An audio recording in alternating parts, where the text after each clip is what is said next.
खर्च करके नए संसद भवन का उद्घाटन। और इस नए संसद के निर्माण में सबसे ज़्यादा भुगतान एक गुजराती को, हर्बर्ट जो पुरानी संसद के आर्किटेक्ट थे, उनसे उन्होंने ये काम फ्री ऑफ कॉस्ट किया था। पहलवानों को गोली मार देनी चाहिए थी।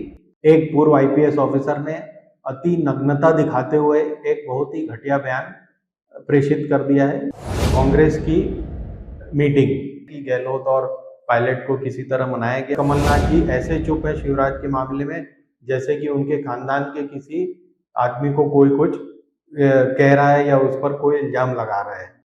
नमस्कार, हमारी मुलाकातों में थोड़ा सा ब्रेक आया क्योंकि मैं इस बीच में दिल्ली में था 3-4 दिनों के लिए पर्सनल काम से। वहाँ पर 3 महत्वपूर्ण घटनाएं हुई इस पूरे 3-4 दिन के दौरान। पहली थी नेचुरली नए संसद भवन का उद्घाटन, जिसमें सेंगोल को लेकर काफ़ी चर्चा रही। दूसरी थी उसी दिन वहाँ से पहलवानों को ज़बरदस्ती हटाया जाना।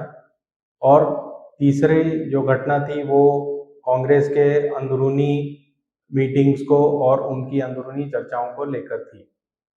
हम इनका बारी बारी से दिल्ली से इसका क्या पर्सपेक्टिव बनता है इसके ऊपर चर्चा करते हैं। पहली घटना जो थी वो है नए संसद भवन का उद्घाटन, जिसकी की कोई ज़रूरत नहीं थी, लेकिन 20,000 करोड़ खर्च करके ये नया संसद भवन देश को समर्पित कर दिया गया है। ये पूरा संसद भवन कोविड काल में तैयार हुआ 7,000 मजदूरों के द्वारा। पुराने ज़माने में राजा अकाल जब पड़ता था प्रजा में तो इस तरह का निर्माण कार्य करते थे। बहुत से महल किले हमारे अकाल काल की देन है। जब राजा महाराजा काम देने के लिए जनता को ये काम निर्माण कार्य शुरू कराते थे, उसी तरह इस कोविड काल में यह संसद भवन बनकर तैयार हुआ है।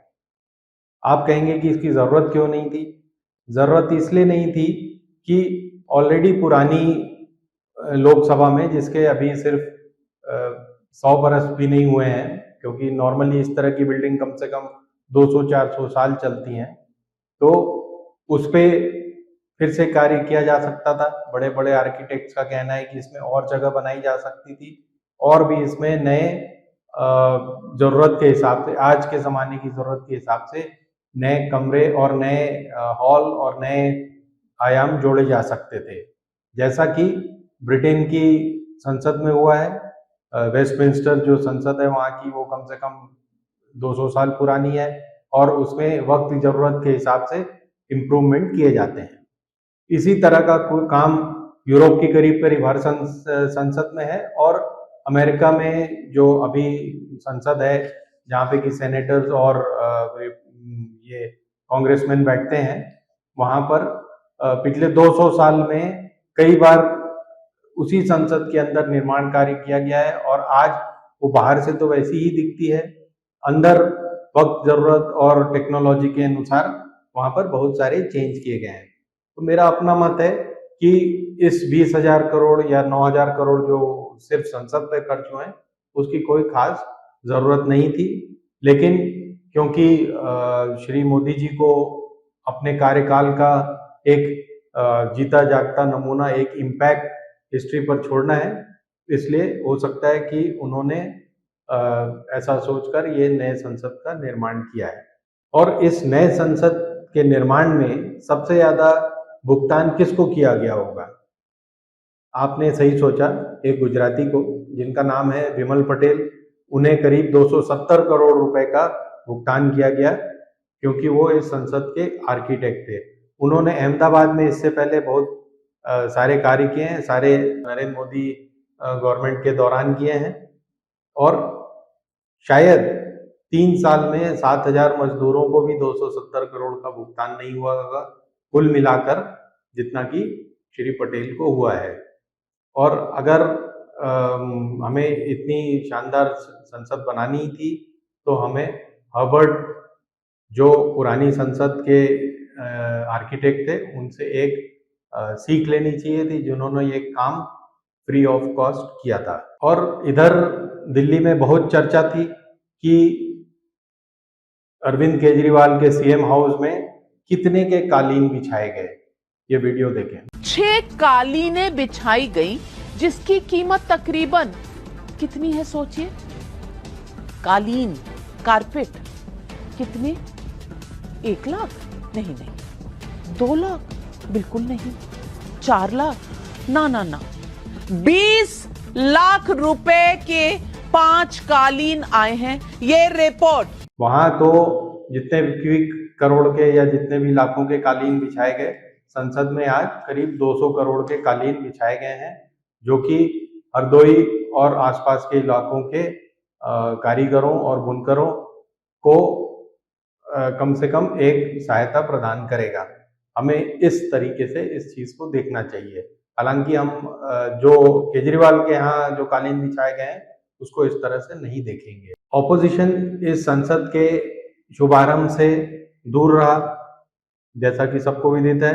पहलवानों पर जो जुल्म ढाया गया है उसकी तस्वीरें आप लोगों ने देखी होंगी।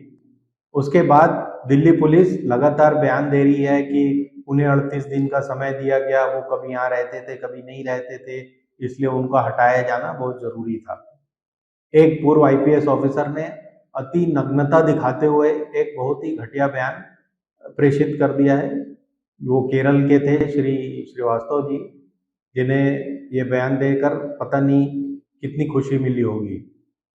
ये बयान पढ़ें आप। उनके अनुसार पहलवानों को गोली मार देनी चाहिए थी, लेकिन उनके अनुसार बृजभूषण शरण सिंह को कुछ भी नहीं करना चाहिए, जो कि पॉक्सो के अपराधी हैं या उनके ऊपर पॉक्सो के इल्जाम लगे हुए हैं, जिसका कि एक नाबालिग पहलवान ने अपना बयान भी दर्ज करा दिया है दिल्ली पुलिस के लिए। और दिल्ली पुलिस अभी भी अपनी नपुंसकता दिखाते हुए ब्रजभूषण शरण सिंह के दरवाजे के आसपास भी नहीं भटक पाई है। ये बड़े गर्व की बात है दिल्ली पुलिस के लिए। तीसरी जो सबसे महत्वपूर्ण घटना हुई हमारे राजनीतिक परिप्रेक्ष्य में, वो थी कांग्रेस की मीटिंग, जिसमें कि छत्तीसगढ़ और मध्य प्रदेश को भी शामिल होना था। पहले यह मीटिंग हुई 27, पहले कहा गया कि 26 को बुलाया गया है, फिर किसी को पता नहीं था कि किस लिए बुलाया गया है। छत्तीसगढ़ के 4 बड़े नेताओं को, फिर मध्य प्रदेश के 11 बड़े नेताओं को बुलाया गया था। राजस्थान से ऑफ कोर्स पायलट और गहलोत जी आ ही रहे थे। किसी को पता नहीं था कि कारण क्या है, लेकिन कारण सिर्फ इतना था कि खड़गे जी की ये पहली मीटिंग थी इन सारे नेताओं से, और जो भी गिले शिकवे जो भी होना है, क्योंकि अब इन स्टेट्स में चुनाव है, इनको समय रहते दूर कर लिया जाए। छत्तीसगढ़ की मीटिंग अभी बाकी है, लेकिन जो मध्य प्रदेश की मीटिंग हुई, राजस्थान की मीटिंग के बारे में आप सब सुन चुके हैं कि गहलोत और पायलट को किसी तरह मनाया गया, और अब वो सबके सामने एक होने का नाटक कर रहे हैं। मध्य प्रदेश की मीटिंग में भी यही कुछ हुआ, जहां पर ये बात अभी सरफेस पर नहीं आई है, पर कुछ विधायकों ने और कुछ नेताओं ने, जिनको बुलाया गया था 11 लोगों को, उनमें से कम 5 लोगों ने कमलनाथ जी को के विरोध में कुछ बातें कही, जिसे राहुल गांधी ने सुना।